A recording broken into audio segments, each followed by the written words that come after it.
Hello, everyone, and welcome back to Cemetery Mary. In the last episode, so much happened. I don't want to say gain the ability, but that's basically what it is. But we can talk to dead now, like the dead. And that's kind of where we are now. This is our second time doing this. So let's see how hectic it can get this time. Get my voice prepped. It happened again. Just like with Sunny, I woke up somewhere new. But this is a theater, isn't it? It's soaked in shades of green. I'd never been in a place like this before. It felt like a dream, and yet not quite. It wasn't quite a dream, right? What is this place?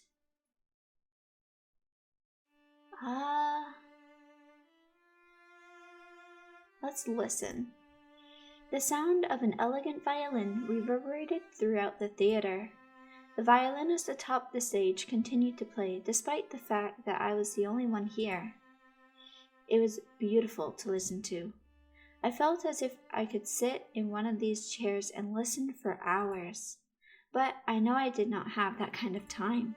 Still, what a shame to cut off such a performance so early. Let's look around. I was in an old theater. The seats surrounding me seemed dusty. It looked as if they hadn't been sat in for quite some time. There was no one here except for me and a violinist on the stage. I don't know if they noticed me here or not. Regardless, they continued playing. Take a whiff. I took a deep inhale, trying to smell what I could.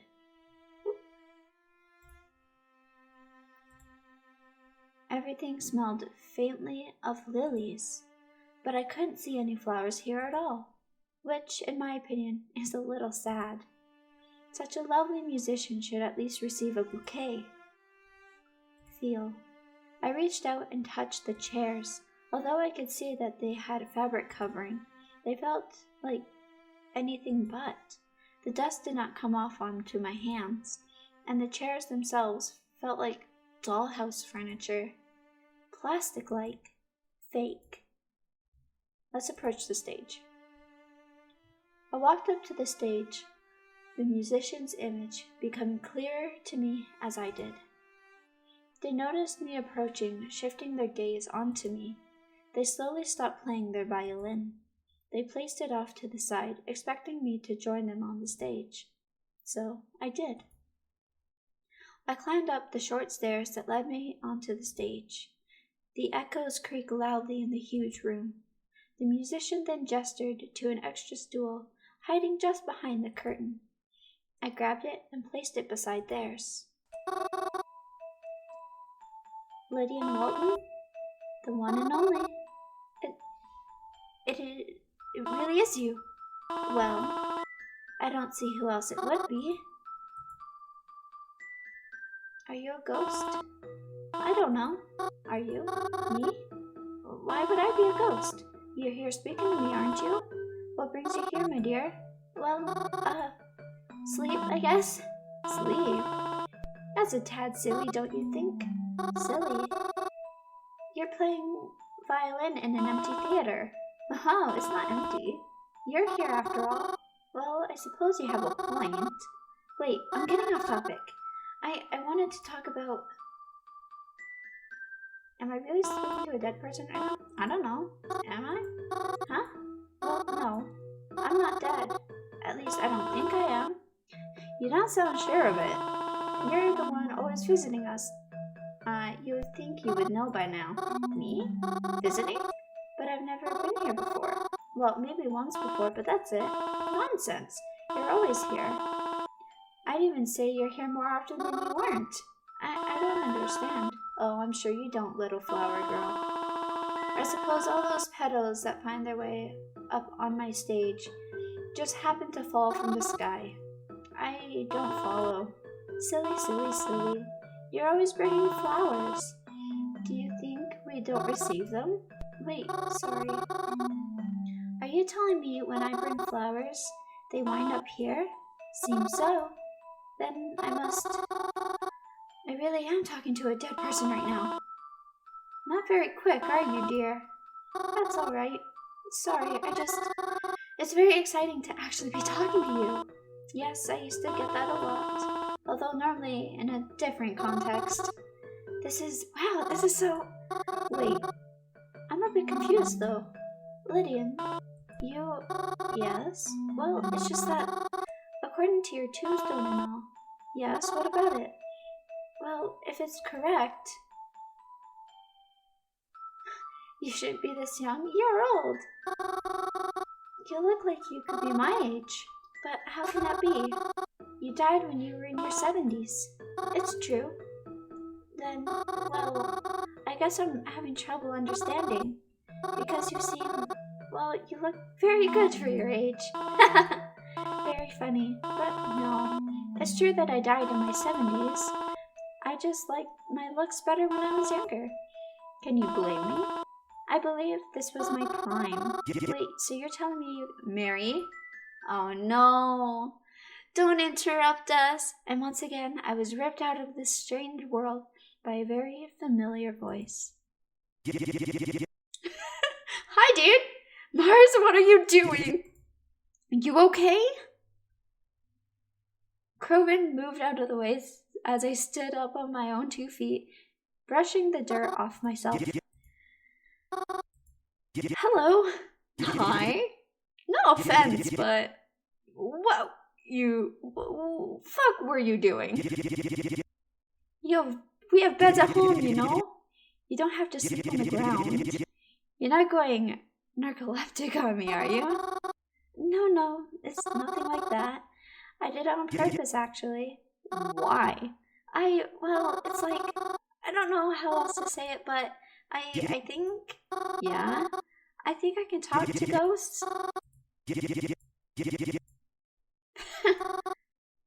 Don't laugh. I'm being serious. Yeah, no, I believe you. So, did Jasper the Friendly Ghost invite you over for tea, or... Kroven! I really am being serious. I swear, I'm not lying. If I can prove it to you. Hey, come on. You don't gotta get like that. If you're serious, then I believe you. But, sleeping outside is kinda... a little dangerous, yeah? So maybe, don't do that. Especially all by yourself. Right. Well... Yo, Kroven. Oh, no. Kroven and I turned our heads to look towards the cemetery gates. Theodore and Zapara were on the other side. Theodore was waving over to us, hand high in the air. Zapara had her hands gripped tightly around the bars of the gate. She was bouncing up and down, as if trying to get Kroven's attention, as if we couldn't already see them. Kroven turned around and walked over to the gate to talk to them, but they still didn't step inside. I followed behind, at a distance. Well, look who finally decided to show up. Us? What about yourself?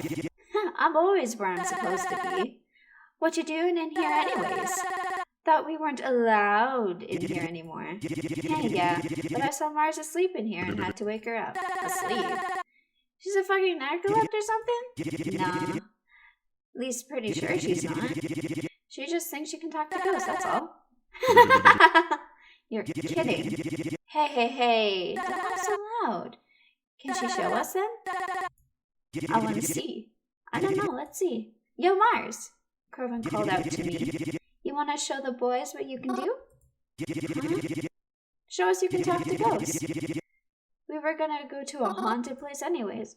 Haunted? Yeah! We were just gonna dig around. Maybe pick up a Ouija. Don't you friggin' dare! Don't you dare! But if you can talk to ghosts, then that's just as good, right?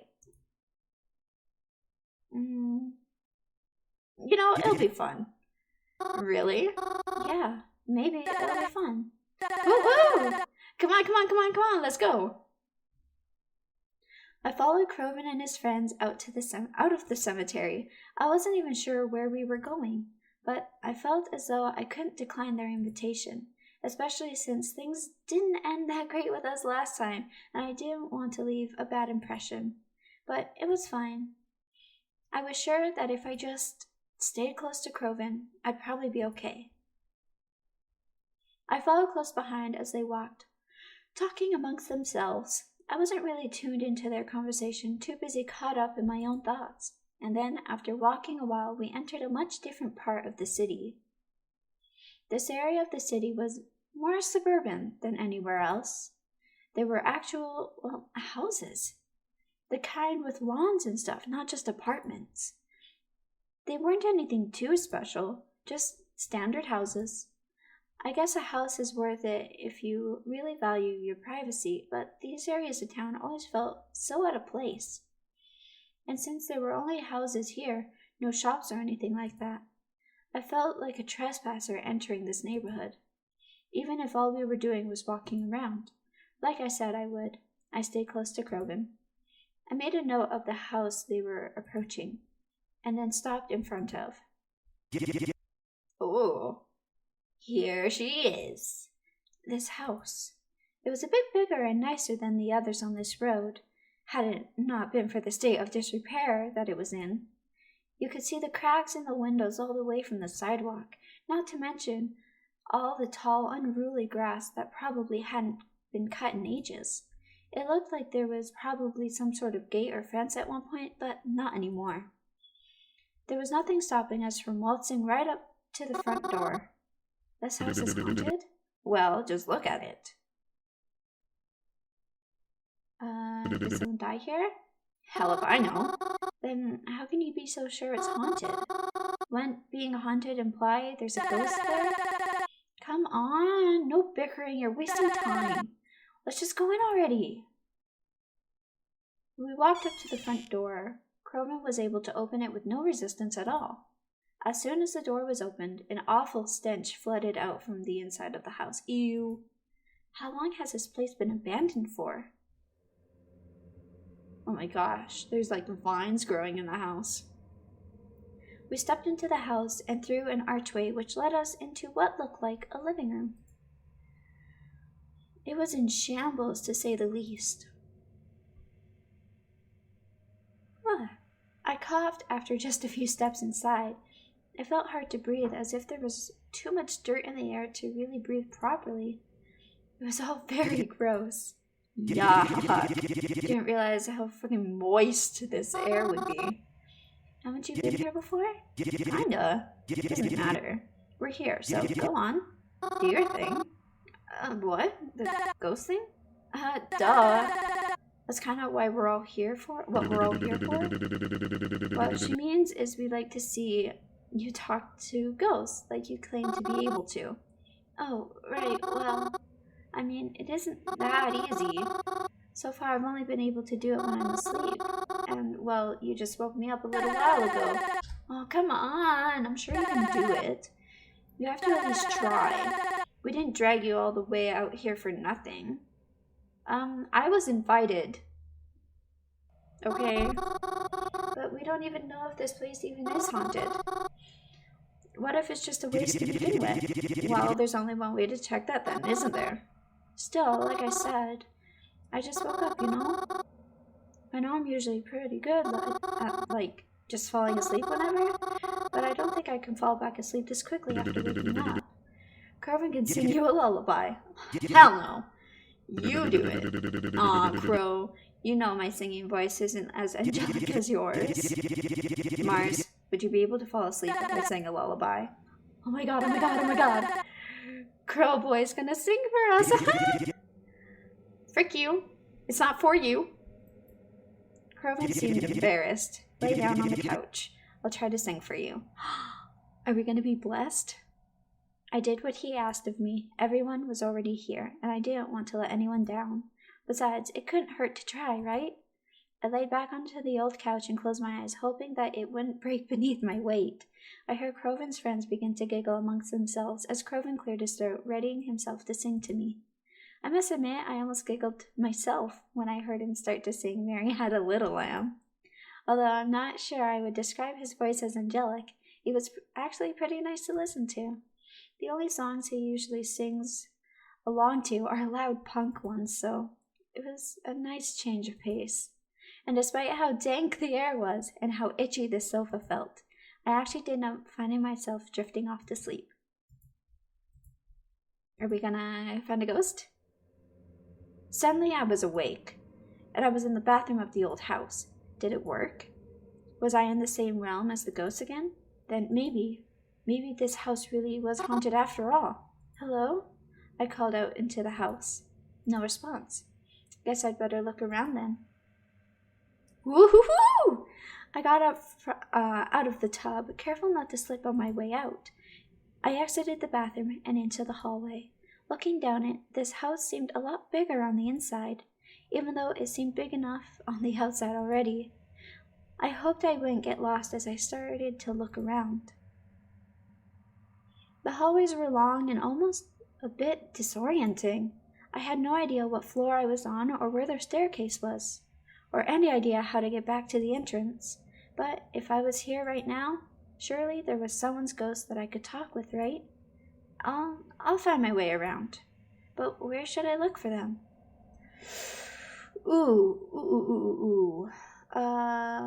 Door ajar. I looked towards a door at the end of the hall. It was slightly ajar. Well, I walked over to it and it opened all the way. I looked inside the room. There was a bookshelf with hardly any books, and a worn-down, cozy chair to sit and read them in. But no ghost. I closed the door all the way this time and left it alone.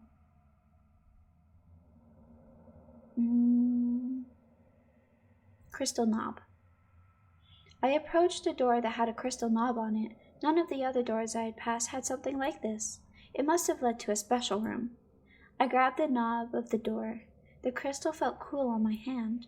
I turned the knob, but the door wouldn't open. I tried again, but it still would not open. I decided just to give up on it. I did not want to force it open. Besides, if it was locked, that probably meant I wasn't supposed to be in there anyways. Let's try the window. I looked out of the window to try and get a better gathering of where I was. Besides, it was probable that the ghost would be standing outside too, maybe in a garden or something. I wiped the dust off the window, coughing a bit as it came off into the air. I cut my hands to the glass and peered outside. It was still pretty hard to see much, but it appeared as if I was at least on the second floor of the house. I didn't see anybody outside, though. Ghosty, where are you? Cracked door? I approached a door with a large crack across the front. I went to go reach for the knob. There is none. It looks like it had fallen off some time ago. I tried to push the door open, but it wouldn't budge. I leaned over and peered into the hole where the knob should be. Nothing. Or rather, it's too dark to see anything. Oh well. Let's try the broken door. I noticed there was a door that had been broken off its hinges. It was placed precariously in front of the doorway it belonged to, so that it still covered it, but wouldn't topple over. I walked over to it and grabbed the door with both hands. I lifted it up, then gently brought it to the side. I peered into the now open doorway. Little light from the windows leaked through, but it was enough to see with. There was an old metal-framed single bed on one end of the room and an old desk on the other. Other than that, there wasn't much else, and there was no ghost either. I placed the door back in front of the doorway, the way I had found it. I kept looking, but the place seemed completely empty.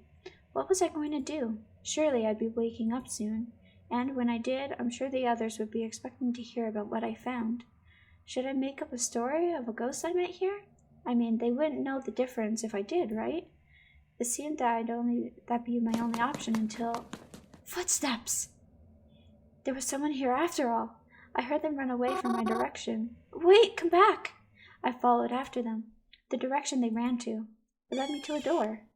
When I opened it, there was a staircase behind it, leading upwards into what looked like an attic door. Oh no. As long as it's not a basement, right? Climb. Well, there's only one thing to do here. I climbed up the stairs and opened the attic's sole door. Upon reaching the top, I was confronted with another open doorway. Light was leaking through it. Was there a window up here? I walked closer, turned the corner, and then...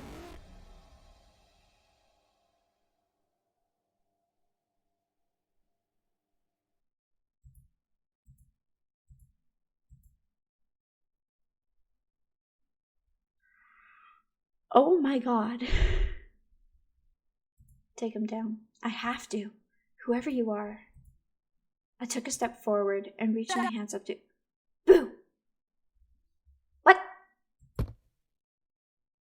I stumbled backwards and fell onto the floor. Dude, that was so fucking funny. Oh my god. You should see the look on your face right now. My god, you're so good, dude. Uh-oh. I started to sob, bawl, quite loudly and embarrassingly. Sapphira tried to talk to me, but I was too wrapped up in my own tears. I heard heavy thumps and faint, "Hey, what's going on?" as Croven and Theodore found their way up to the attic to meet us. When they saw me, both of them seemed shocked and upset, and quickly diverted their attention to Sapphira. What the fuck happened? The hell did you do to her? It wasn't even anything. I just pretended to hang from the noose and gave her a little spook when she got close. She's the one making a big deal out of it. What the fuck? Not cool, dude. That wasn't the prank we agreed upon, asshole. They were just trying to prank us? That's so mean. I honestly wouldn't hang out with them after that. Saying they just, dragged us here and then agreed to, prank us? That's... Those aren't the people I would want to be around. You think you can just do whatever the fuck you want? Yeah, I do. Because I can. Ugh. It's just fucking stupid. I didn't do anything that bad. You didn't do anything that bad? Too far, that. Whatever. Do you want me to say I'm sorry? Is that... Leave me alone. Mary, wait. I ran out of the attic. In fact, I ran all the way out of the house and kept running down the street until I got back to the more familiar areas of the city. Oh, tears blurred my vision, but I kept running. I think I was just being fueled by my emotions at this point. I didn't want to think of them anymore. Enough is enough. I tried so hard to be nice, to be polite, to be their friend, but it was clear to me now that that could never happen. I could never be friends with people like this. And to think Croven continues to be friends with them. It's no wonder he's been so mean to me lately. And as all this was going on in my head, I still kept running. And running and running and running. Until I bumped into somebody. Whoa, is everything alright? That voice. Uh-oh. Oh, hey, Reginald. Are you okay? Huh? Oh, sorry, I'll get out of your way. Well, wait just a minute now. You seem awfully worked up. What happened? No, it's okay. Don't worry about it. Not worry. Look at you. You're a mess. Sorry. That probably wasn't the right word choice, but you're clearly very distressed. Do you want to talk about it? No, it's fine. I'll just go home. Mary, would you come with me? Huh? Why? Well, I was actually on my way to a little place that calms me down. But I think you could use the trip there too.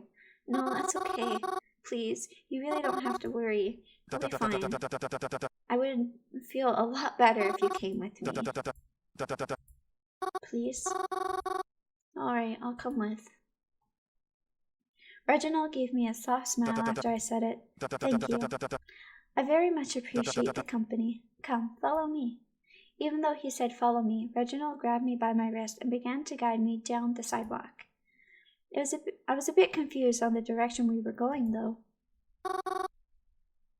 It's this way? I didn't think there was much of anything on this road. Well, it's a bit of a secret. But that's part of what I like about it. If it gets too popular, then that'd ruin the very peaceful atmosphere they have. I think it's better if less people know. But I think I can trust you not to tell anyone about it. Oh, alright. I kept walking with him, and eventually we reached a more desolate area of the city. I don't trust it. There was no one walking the streets, and all the windows of the buildings we started to pass were all dark. No one had any of their lights on. There were no cars in the street either. It was strangely barren around here. Say, what street are we on again? Are you sure we're going in the right direction? Yes, no need to worry. We're almost there. Okay. Then, at a certain point, Reginald stopped walking. He looked down into a dark alley, and then walked into it. I don't trust this. Well, aren't you coming? No. I felt pretty weird about walking down into an alley with no one around, on a street I'm unfamiliar with, but he was waiting there for me. Walk away. Given the recent events, I was going to say that I would be heading home instead. But Reginald popped out from the alleyway once again and said, "What are you waiting for? It's this way." He grabbed me by the wrist again and pulled me inside. He brought me to a door with a shiny golden handle. It looked brand new amidst the grime of the alleyway. He raised a finger to his lips as if to say, "Shh." And then he opened the door. Oh my. Oh, it was a coffee place, and it was adorable. Pretty string lights were hanging from the walls and ceiling, and calm music played throughout. There were decorations of intricate tapestries, and an addition of some rugs to soften the hard concrete floor.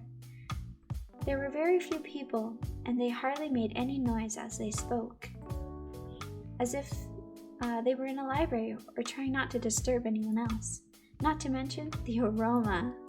Even if I don't like coffee, I can't deny how pleasant the smell is. All of it together, it felt magical. I think I'm going to leave this episode here. Oh my goodness. I don't like that group of friends. I don't know why Kroven hangs out with them. They're so mean. But I like this area. I like the little coffee shop. It makes me want to go to a coffee shop right now and just hang out. But it's like super snowy outside. Anyway, thank you guys so much for watching, and I'll see you guys in the next one.